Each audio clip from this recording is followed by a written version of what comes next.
Welcome to Cheater Confessions. Let's get started with today's story. My name is Kevin, and for 13 years, I believed my marriage would last longer than anything else I built in my life. I didn't grow up dramatic. I wasn't the type of man who expected chaos or betrayal. I thought stability came from showing up, doing your part, and keeping your word. Back then, Paula felt the same. At least, I thought she did. We met in our mid-20s when everything felt wide open. She worked as a designer for her father's small company, Hartwell Creative, and I was a data analyst at Crescent Analytics. We weren't some movie couple. We just fit. Conversation felt easy. Plans felt natural. Within 2 years, we married in a quiet ceremony with only family and a few friends. Nothing extravagant, just something solid. We bought a modest house in Brookfield. I remember standing in the living room, boxes everywhere, watching Paula spin slowly in a circle and say, "This is where our real life starts." I believed her. For a long time, it felt true. We built routines, late dinners, weekend drives, arguments that never lasted more than an hour. Normal, steady, real. When Nora was born, life shifted, but it was a sweet shift. Then came Caleb 2 years later, loud and impossible to ignore. Parenthood came with long nights and tired mornings, but we handled it like a team. I worked full-time at Crescent. Paula kept helping her father at Hartwell Creative. Money wasn't amazing, but it was enough. Then Gregory, her father, had a stroke. Paula sat in the hospital staring at the floor more than at him. When he passed, something inside her hardened. Hartwell Creative was left without a leader, without direction. Selling it would have given us breathing room, but Paula refused even to consider it. "He trusted me," she said. "I'm not letting everything he built disappear." I didn't argue. I supported her, because that's what husbands do when their wives are carrying something heavy. I didn't know it then, but that moment, the day she stepped into his office and claimed the company, was the first quiet shift in a chain of events that would eventually destroy everything. Paula didn't ease into running Hartwell Creative. She charged into it like the building was on fire, and she was the only one holding a hose. Overnight, her schedule changed. Meetings stacked on meetings. Early mornings, late nights, constant calls. I told myself it was temporary, the kind of pressure that comes with stepping into a legacy. At first, she came home tired but proud. She'd drop her bag on the counter and say, "I think we might actually pull this off." I believed her. Paula had always been sharp, but now she carried herself differently, more assertive, more driven, almost electric with purpose. Her income grew fast, faster than mine, faster than either of us expected. She started hiring staff, taking bigger clients, adding new services. Hartwell went from drowning to expanding, and Paula was at the center of it. That should have been a win for both of us. But the bigger the company grew, the smaller my space in our life became. The kids needed more attention. Homework, school drop-offs, dentist appointments, grocery runs, everything fell onto my schedule because Paula was rarely home before 9. I told myself I could handle it. I liked being there for Nora and Caleb, but Paula started leaning on that support like it was permanent. One night, as I packed lunches, she said casually, "Kevin, maybe you should think about stepping back from Crescent, just for a little while. The kids need stability right now." I looked at her. "My job provides stability." She sighed like I was missing the bigger picture. "Your job can replace you. Mine can't. You know that." It wasn't said with cruelty, but it wasn't gentle either. And once it was out there, it stayed. Within 3 months, I left Crescent. We agreed it was best for the family. Paula thanked me, kissed me on the forehead, and said, "You're doing the right thing." For a while, it felt true. I cooked. I fixed things. I handled the never-ending list that keeps a household standing. Paula praised me to her friends, said she couldn't do any of this without me. But praise has a short life. Once the company felt steady, something in her tone changed. A softness evaporated. Little comments slipped out. "Must be nice having slow days. You're home all the time. Can't you manage that?" "I'm carrying the real load, Kevin." It didn't happen in one night. It was slow, steady, and invisible until it wasn't. The change didn't crash into our marriage. It crept in quietly, the way a house settles at night, until one day you realize the walls aren't sitting straight. Paula stopped coming home at the same time every night. It started with work emergencies, then late client meetings, then industry dinners. Each excuse sounded reasonable on its own, but stacked together, They formed a pattern I tried to ignore. Our conversations thinned out. They turned into schedules, reminders, updates about the kids. Nothing more. When I tried asking how she was holding up, she'd answer with half sentences while scrolling through her phone. One night I said, "Paula, we haven't had a real conversation in weeks." She didn't even look up. "Kevin, I'm exhausted. Can we not do this tonight?" It became her default response. Intimacy faded next. Paula used to reach for me without hesitation, small gestures in the kitchen or before bed. Now she barely brushed past me. When I touched her arm one night, she stepped away like the floor shifted under her. "Paula, did I do something?" She closed her laptop slowly. "I'm tired. That's all. Stop reading into things." I told myself this was a phase, that strong marriages bend before they break. But her phone told another story. She kept it face down everywhere, took it into the bathroom, slept with it under the pillow. When a notification buzzed, her hand moved faster than her eyes. One afternoon, our neighbor and friend, Victor Hayes, stopped by while I was fixing the gate. "Haven't seen Paula around much," he said casually. "Everything okay?" I shrugged. "Busy season, I guess." Victor raised an eyebrow but didn't push. His silence said enough. I wasn't ready to accuse Paula of anything, but the feeling settled in my chest like a weight I couldn't shake. Nights stretched long. She'd pass me in the hallway and say, "Why are you looking at me like that?" "I'm not." "You are. It's annoying." Then she'd walk away. Something was shifting. I just didn't know where the breaking point was yet. The night everything collapsed didn't come with yelling or accusations. It came with a school auditorium, folding chairs, and a dead phone battery. Nora had a band concert, her first solo, and she asked me to record it. Halfway to the school, I realized my phone was at 5%. I didn't think much of it. I turned to Paula in the passenger seat. "Can I use yours to film? Mine's dying." She froze for half a second. Then she forced a smile and said, "Fine. Just don't open anything. I have work stuff." I nodded, not suspecting anything. We took our seats. Paula slid the phone into my hand, and I started recording as Nora walked onto the stage. Halfway through the song, the screen lit up with a notification. A message preview. From someone saved as Jason M.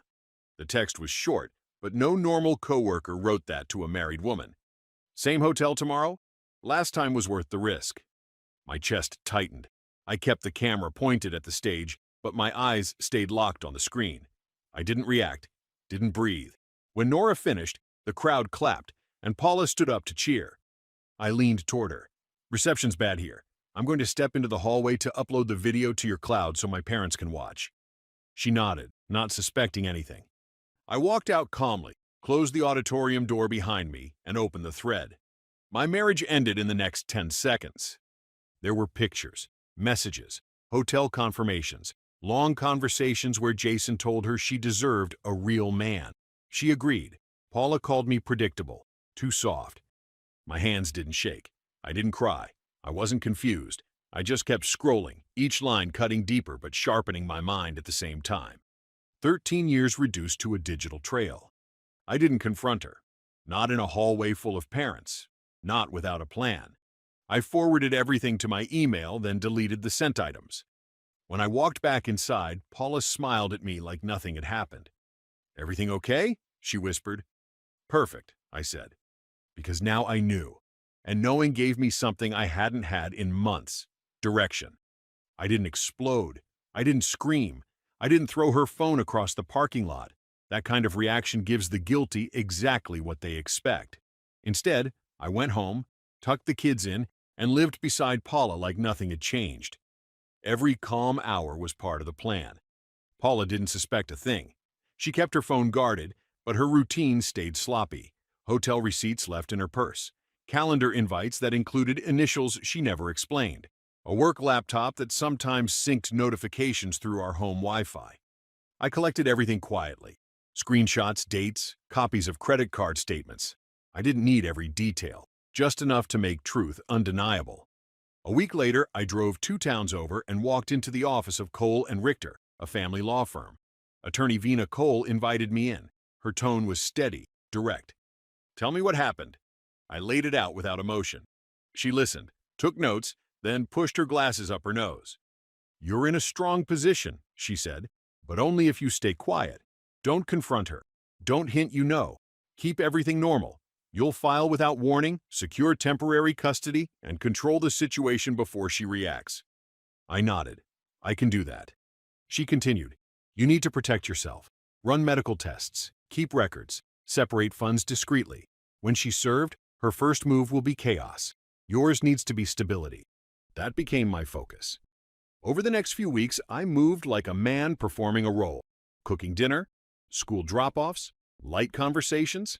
Paula barely looked at me anymore, which made hiding easier. Jason's name stopped appearing in notifications. She probably moved to another platform, but I already had enough. The morning we served her, she was rushing to leave early for a big client pitch. Just as she grabbed her keys, a process server stepped onto our porch and handed her the envelope. "Paula Hartwell?" She blinked. "Yes? You've been served." The color drained from her face. She looked at me like I'd just cut the ground out from under her. "What did you do, Kevin?" For the first time in months, I felt something close to power. Paula opened the envelope right there in the foyer, eyes racing over the words as her breathing turned sharp. She looked up at me like she didn't recognize the man standing in front of her. "You blindsided me," she said. "After everything I've done for this family?" I kept my voice level. "We'll handle everything through the attorneys. Not here. Not in front of the kids." She followed me into the kitchen, her voice rising. "You're punishing me because my career took off. Admit it. You hated seeing me succeed." I didn't react. The truth had teeth. She just didn't know how deep they would bite yet. Over the next week, Paula swung from rage to desperation. One night, she came home hours late, slammed her bag on the table, and said, "We can fix this if you drop the case." "Paula, we're past fixing. You're destroying my life." "No," I said quietly. "You did that." She stared at me, but this time she didn't argue. She just walked away. Her mother, Diane Hartwell, called a few days later asking us to come for dinner so things wouldn't get uglier than they already were. I agreed for the kids' sake. Paula insisted I was manipulating the situation before we even stepped through Diane's front door. At dinner, Paula tried to rewrite the story. "He's been controlling for years," she said. "Now he's using the kids to punish me." Diane looked between us, then at me. "Kevin, is that true?" "No," I said calmly. "And I have documentation that will be part of the court record." She knew exactly what I meant. The fallout hit her fast. With the affair exposed in the legal filings, her behavior at work changed. She forgot deadlines.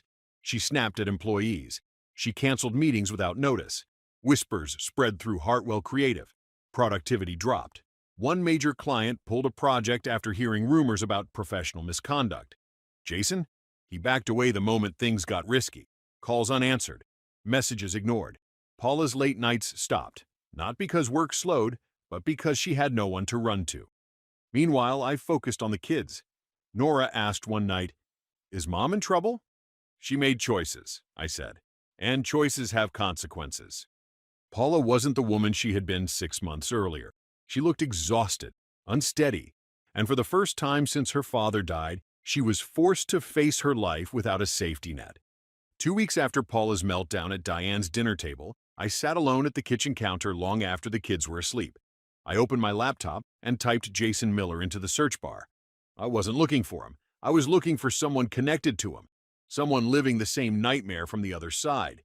It didn't take long to find her. Sophia Miller. Married. 2 kids. A quiet social media presence, mostly photos of school events and birthday cakes.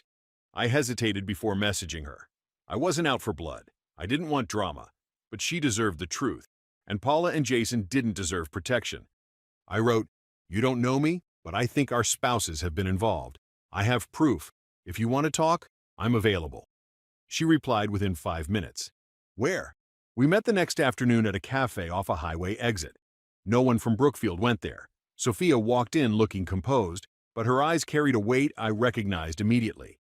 I slid my phone across the table. "I'm sorry you have to see this." She scrolled slowly. No tears, no outburst. Just a deep inhale, then a quiet exhale that felt like surrender. "I knew something was wrong," she said. I didn't want to believe it. "We both ignored signs," I said. She nodded. "But not anymore." Sophia told me about Jason's sudden business trips, the late-night calls, the excuses about deadlines that didn't match his work calendar.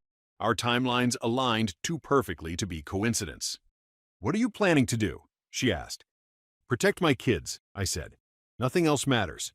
She looked relieved to hear it. No revenge fantasies, no chaos, just order, truth, forward movement. By the time we left the cafe, we weren't allies seeking justice. We were two people finally stepping out of fog. And without Jason covering for her or feeding her ego, Paula spiraled further. At Hartwell Creative, staff complained about her mood swings. 2 employees quit. A vendor terminated a contract after a heated argument with Paula. Clients started requesting meetings with other managers instead of her. Jason didn't return to Hartwell either. The moment Sophia confronted him, he folded. Quit the consulting contract. Cut Paula off completely. Paula lost her affair partner, her control at work, and her grip on the story she tried to push onto everyone else. I didn't have to ruin her.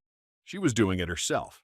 The divorce didn't drag on for years. It moved quickly because the facts were clear, the evidence airtight, and Paula's behavior impossible to spin. Her attorney tried every angle: stress, overwork, emotional distance, but none of it erased the messages, the hotels, the timeline. 3 months after the concert, we stood in a county courtroom as the judge finalized everything. Primary custody was with me. Structured visitation for Paula, weekends and one evening midweek. The house was mine, for the stability of Nora and Caleb. Hartwell Creative was hers, but under mandated financial transparency after erratic spending showed up in disclosures. When the judge read the final terms, Paula didn't look at me. She just closed her eyes like she'd been waiting for the impact, and finally felt it. Outside the courthouse, she said quietly, "You took everything." I shook my head. "No, Paula, you threw it away." She didn't argue. Not anymore. Her fallout didn't end with the divorce. 2 more clients left Hartwell Creative. Her staff avoided her. Even her mother stopped defending her after seeing how unstable she'd become. Without Jason, without the illusion of having it all under control, she struggled. She showed up late to pickups, forgot school events, snapped at teachers. The weight she'd ignored for months finally crushed her. Meanwhile, the kids adapted faster than I expected. Stability helped. They knew exactly when they were with me, when they were with her, and what the rules were. No confusion, no tension. I rebuilt slowly too. Took on new clients. Worked from home at first, then rented a small office downtown. Victor helped me set up the space. Sophia and I stayed in contact. Not in a romantic way, not yet. We talked about the kids, court updates, work, the strange quiet that follows when your life stops burning. She understood things no one else could. Sometimes that was enough. Months later, at another school event, I sat in the front row with my phone in my pocket. Not a weapon, not a threat, just a phone. Paula arrived late, sat in the back, didn't look at me. When Nora finished her part and scanned the crowd, she found my face first. She smiled, small but certain. That moment told me everything. 13 years of marriage collapsed in seconds, but rebuilding myself took time. Steady, simple steps. Not revenge through chaos, but revenge through clarity. I didn't win because she fell apart. I won because I didn't. Thank you for watching.